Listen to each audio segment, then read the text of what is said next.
नमस्कार साथियों, आज हमारे पास एक गैस गीज़र आया है रिपेयर होने के लिए। इसमें प्रॉब्लम ये होता है कि कभी इसके अंदर जो है आग जलती है, कभी नहीं जलती है, कभी रिले काम करती है, कभी नहीं करती है। तो आइए हम इसको देखते हैं। और सबसे पहले इसके अंदर नट वगैरह इन 2 पेच को मैंने खोल लिया है और इसके बाकी के पेच भी हमें इसी तरह से खोल लेने हैं। तो यहाँ पे कस्टमर ने कपड़ा बांध रखा है, तो कपड़े को नज़रअंदाज करते हुए, क्योंकि कपड़ा कुछ भी हो सकता है भैया, कपड़ा बहुत जगह काम में लिया जाता है, कपड़े को छोड़ दीजिए। ठीक है, तो इस तरह से हमें एक एक करके सभी पेज को खोल लेना है। और यहाँ पे जो है वाहनों की तादाद बढ़ते हुए, जैसे जैसे भारत के अंदर जनसंख्या बढ़ रही है, वैसे वैसे वाहनों की तादाद भी बढ़ रही है, तो आवाज़ भी बहुत ज़्यादा आ रही होगी। तो भैया आएगी भैया, सीखना है तो कुछ कोऑपरेट करना पड़ेगा आपको भी और मेरे को भी। ठीक है, दुख मेरे को भी हो रहा है कि आपको मैं ऐसी क्वालिटी नहीं दे पा रहा हूँ इसके अंदर, और दुख आपको भी हो रहा है कुछ साफ सुनिए नहीं दे रहूँगा। ठीक है, मैं इसको आराम से खोल ले रहा हूँ। ध्यान रखना, इन नोब को जरूर से निकाल लेना। जब तक आप इन नोब को नहीं निकालोगे तब तक गैस गीज़र नहीं खुलेगा। ठीक है, तो इन नोब को आराम से खोलना है, प्लास्टिक के होते टूट ना जाए। कईयों के अंदर आराम से निकल जाता है, कईयों के अंदर बहुत टाइट निकलते हैं, तो इस हिसाब से आपको आराम से निकाल लेना है, बिल्कुल ईजी तरीके से। इसके बाद में इसको आराम से खोलना है और ध्यान रखना है ये जो चीज़ है इसको साथ में ना उखाड़ लाए, अन्यथा बहुत ज़्यादा मामला गड़बड़ हो जाएगा भैया। ठीक है, तो अभी मैं इसको खोल लेता हूँ। ये यहाँ पे हमने इनको खोल लिया है और ये एक इंडिकेटर है, इंडिकेटर को लगा रहने दीजिए। इसको हम क्या करते हैं,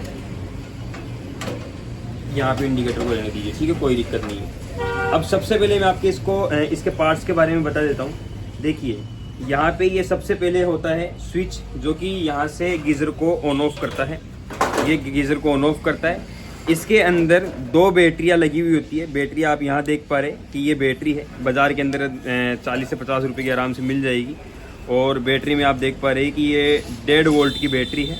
ठीक है, तो इस तरह से इसके अंदर 2 बैटरियाँ डाली जाती है। ये इसको सप्लाई देते हैं पूरे गैस गीज़र को, और इसको किसी भी लाइट की आवश्यकता नहीं होती। इस पूरे गैस गीज़र को इतनी सी 1.5 वोल्ट की बैटरी से सप्लाई दी जाती है। 2 बैटरी इसके अंदर लगी हुई होती है। ये यहाँ से सप्लाई जाती है इस लाइटर के अंदर, और लाइटर से ही ये आउटपुट निकलता है हमारी रिले के लिए। कई गीज़रों के अंदर आजकल 2 रिले भी होती है, इसमें एक ही रिले है। तो हम इसी रिले को चेक करने वाले हैं। सबसे पहले हम ये चेक करेंगे कि ये प्रॉपर काम कर रहा है या नहीं कर रहा है। तो इस तरह से कोई एक टेस्टर ले लेना है और ये जो हमारे स्विच के तार थे इनको शॉर्ट कर देना है। ठीक है, जैसे ही आप स्विच को शॉर्ट करते हैं तो यहाँ पे देखिए एक लैंप आपको देखने को मिलेगा, और ये लैंप जलने लग जाएगा और कुछ आवाज़ भी सुनाई देगी चट चट की। तो देख पा रहे हैं आप, इस तरह से ये लैंप भी जल रहा है, मतलब ये प्रॉपर काम हमारा कर रहा है, सेल प्रॉपर काम कर रहा है, आउटपुट पूरा आ रहा है। लेकिन सबसे बड़ी जो समस्या है हमारे पास ये है कि हमें ये चेक करना है कि ये रिले ख़राब है या नहीं है। ये हमारे पास एक दूसरी रिले है, मैं आपको इसको चेक करके बता देता हूँ कि आपको इसको चेक करना है तब किस तरह से आप इसको चेक करें। देखिए, सबसे पहले ये जो रिले है इसको इस तरह से आप रख लीजिए, और ये सबसे पहले ये चीज़ चेक करिए कि इसकी स्प्रिंग प्रॉपर काम कर रही है कि नहीं कर रही है। ये प्रॉपर ये चीज़ ज़रूर काम करनी चाहिए। ये कभी कभी जाम हो जाती है, तो इसको खोल करके आप यहाँ से इसकी सफाई कर सकते हैं, लेकिन हाल फिलहाल ये ठीक है, तो खोलने की आवश्यकता है नहीं। और अब हम इसकी वैल्यू चेक करते हैं। देखिए, इसके अंदर हमेशा 3 तार होते हैं, एक होता है रेड और एक होता है ब्लैक और एक होता है येलो। ठीक है, ये 3 तार होते हैं। चाहे कोई भी आप रिले ले लो, 3 ही कलर आपको देखने को मिलेंगे। और इसके अंदर हम ये देखेंगे कि इसकी वैल्यू कितनी आ रही है। एक वायर जो मल्टीमीटर लेना है आपको, और मल्टीमीटर की एक नोब को आपको कहाँ लगाना है, रेड वायर पे लगाना है और एक को ब्लैक पे लगाना है। और इसका आपको रेजिस्टेंस देखना है कि रेजिस्टेंस कितना आ रहा है। इसका रेजिस्टेंस लगभग 4 के आसपास आना चाहिए, 4 ओम के आसपास। तो यहाँ पे आपको देख पा रहे हैं कि 4 ओम यहाँ पे नज़र आ रहा है। और अगर आपके पास इस तरह का नॉर्मल मल्टीमीटर है तो इस मल्टीमीटर की सहायता से इसकी वैल्यू 4.3 से 4.7 के बीच में आएगी। लेकिन हमारे पास थोड़ा सा ऑटोमेटिक है, तो इसके अंदर आपको वैल्यू यही देखने को मिल रही है कि 4 ओम के आसपास इसकी वैल्यू आपको देखने को मिलेगी। तो आप देख पा रहे हैं कि इसकी जो वैल्यू है 4 ओम के आसपास अभी, तो कुछ ही समय में अपने आप आ जाएगी। ठीक है, तो इस तरह से देखिए 4 ओम आई। तो इस तरह से आप इसको चेक कर सकते हैं इस रिले को, मतलब रिले हमारी बिल्कुल ओके है।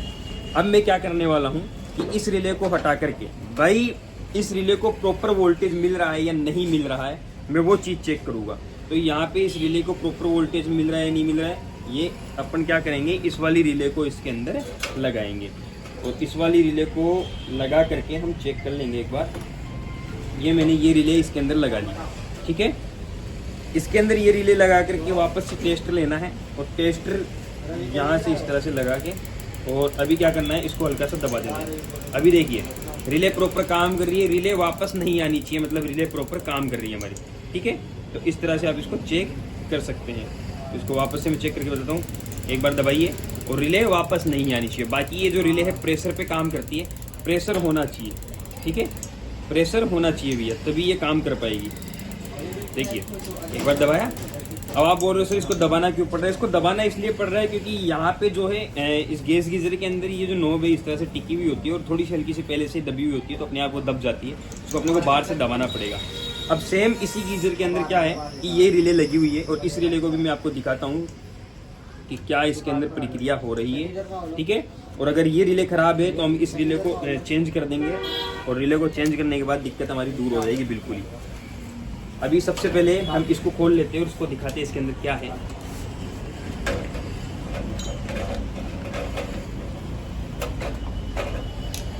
इसको आराम से खोलना है।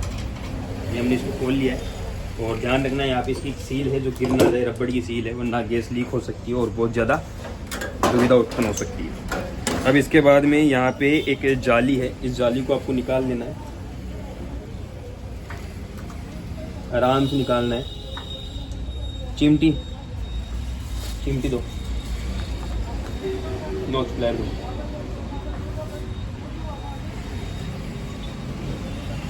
ये मेरे साथी को हंसी आ रही है, ये नहीं चाहता कि आपका भला हो। ये देखिए इस तरह से इस जाली को निकाल लेना है। अब आप गौर से देखो, इसके अंदर एक रिले लगी हुई है यहाँ पे, और इस रिले को अब हम ऑपरेट करके देखते हैं। तो सबसे पहले हम क्या करेंगे, अब इसके बाद से हमें इस रिले को भी निकालना है और प्रॉपर चेक करेंगे, जैसे कि हमने उस रिले को बाहर से सप्लाई दे करके चेक किया है।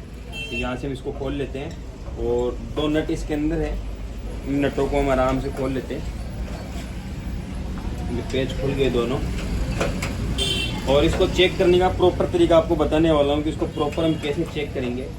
और ये हमने रिले निकाल ली। याद रहे जब आप इस रिले को निकालो तो यहाँ पे एक रबड़ की सील होती है, वाशर होता है, इस वाशर का खास तौर से ध्यान रखना, ठीक है। अन्यथा आपने ये वापस नहीं लगाया या निकल करके गिर गया तो गीजर में पूरे में आग लग सकती है। अब ये हमने ये रिले निकाल ली है, देखिए काम तो ये भी प्रॉपर कर रही है, लेकिन अब हम इसको सप्लाई दे करके चेक करेंगे। तो यहाँ से हम इसको सप्लाई देते हैं और सप्लाई देने के बाद यहाँ हमने इसको रख दिया, और अब हम जैसे कि उसको हमने चेक किया सेम उसी तरीके से हम इसको भी चेक करने वाले हैं। तो यहाँ पे टेस्टर हमें एक ले लेना है और टेस्टर की सहायता से इसको आप दबाना, ठीक है। तो 1 मिनट अभी रुकिए, अभी देखिए दबाओ। ये इन्होंने इसको ऑन ऑफ करने से कोई कुछ नहीं होगा, इसको छोड़ दीजिए। यहाँ से मैंने शॉर्ट कर रखा है, यह पागल है, ये मेरे को बता नहीं रहा है कि आप गलती कर रहे हो। तो हमने इसको यहाँ से लगा दिया है और अभी देखिए मैं इसको दबा दे रहा हूँ, लेकिन ये नीचे ही नहीं रुक रहा है, ठीक है। तो आप देख पा रहे हैं कि इसके अंदर वोल्टेज तो प्रॉपर जा रहा है, लेकिन ये नीचे नहीं रुक पा रहा है। तो हमारा जो ये रिले है, ये रिले प्रॉपर ख़राब है, ठीक है। ये रिले इसी कारण से इस गीज़र के अंदर काम नहीं कर रहा। अब देखिए मैं सेम एक बार फिर से देखिए, हो सकता है आपको इस तरह से नज़र नहीं आए, इस तरह से देखिएगा। ये मैंने इसको दबाया, लेकिन ये गीज़र जो है, ये जो है रिले हमारी रुकी नहीं रही, ये वापस से देखिए, आप देख पा रहे हैं कि ये वापस से ऊपर आ जा रही। तो ये रिले हमारी पूरी तरह से ख़राब है। अब नई रिले आपको मैं लगा करके दिखाता हूँ। ये रिले हम इसको लगाते हैं और यहाँ देख पा रहे हैं आप, ये हमने इस रिले को यहाँ लगाया और वापस से मैं इसको शॉर्ट कर दे रहा हूँ। और शॉर्ट करने के बाद इसको एक बार दबाता हूँ, तो आप देख पा रहे हैं कि ये जो है स्प्रिंग यहीं रुक गई है। ये रिले वापस इसको रिमूव नहीं करी है, ये बिल्कुल ठीक है, ये रिले बिल्कुल ओके है। तो हम इसी रिले को अब चेंज करेंगे और हमारे जो ये समाधान है, ये जो गीज़र में प्रॉब्लम आ रही थी कि गैस का नहीं जलना, आग का नहीं जलना, और ये प्रॉब्लम अब हमारी दूर हो जाएगी। तो इस तरह से क्या करना है, आपको स्टेप बाय स्टेप सभी चीज़ों को चेक करते हुए एक एक चीज़ को चेक करना है और गीज़र को बिल्कुल आप ठीक कर सकते हैं, बिल्कुल घर पर ही कर सकते हैं, मिस्त्री के पास मत जाना। लेकिन भैया गैस वाला गीज़र है, दुर्घटना हो जाएगी, हमारी गारंटी नहीं है, तो मिस्त्री से ही करवा लेना। और बॉयज़ इलेक्ट्रिकल पे आओ तो और भी अच्छी बात है, ठीक है। हाँ, बॉयज़ इलेक्ट्रिकल का जिक्र करना मैं भूल गया। बॉयज़ इलेक्ट्रिकल हमारी एक प्यारी सी शॉप है जिसके ऊपर हम इसी तरह के कारनामे हैं वो करते हैं और इसी तरह की चीज़ें हम सिखाते रहते हैं। तो इसको अच्छे से कस देना है, ध्यान से कसना, ताकि ये थोड़ा बहुत भी लूज ना रह जाए। लूज रहा तो गैस लीक होगी, आग लग जाएगी, दुर्घटना हो जाएगी। उसका खास तौर से हमें ध्यान रख लेना है। इस तरह से हमें इनको चेक किया और अभी जो है इसके कनेक्शन प्रॉपर हमें कर देने हैं। जिन जिन चीज़ों को हमने जहाँ से निकाला है उन चीज़ों को वापस लगा देना है। और ये जो है हमारे कनेक्शन कंप्लीट हो चुके हैं और ये जो है आप मिस्त्री भी बन चुके हैं, गैस गीजर के प्रॉपर मिस्त्री। तो थैंक यू हमारे साथ लास्ट तक बने रहने के लिए, आप सभी का बहुत बहुत धन्यवाद। इसी प्रकार के वीडियोस देखने के लिए आप जुड़ जाइए हमारे साथ। थैंक यू साथियों।